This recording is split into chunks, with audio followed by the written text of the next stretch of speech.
Նա 25 տարեկան էր, երբ իր գլխավորած ջոկատով մասնակցեց Քարվաճառի Քաշաթաղի ու Կովսականի ազատագրմանը։ Սեյրան Սարոյանը իր հերոսությունների համար արժանացավ մարտական խաչի ու առիության մեդալի։ Պատերազմից հետո մնաց բանակում ու կազմակերպեց իրեն վստահված հատվածում կանոնավոր զինված ուժեր ստեղծելու աշխատանքը։ Սեյրան Սարոյանը առիության մեդալը ստացել էր Քարվաճառում 1993-94 թվականի ծանր մարտերում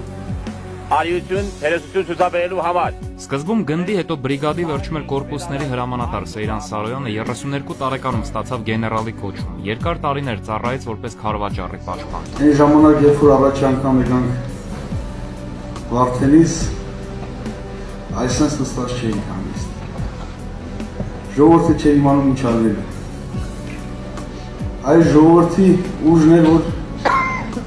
տղամարդու պես կարեցանք մեր սալման։ Մեր ազգի խնդիրը, որ դաժե միմյանցը չսիրենք, գոնե ասում սիրենք։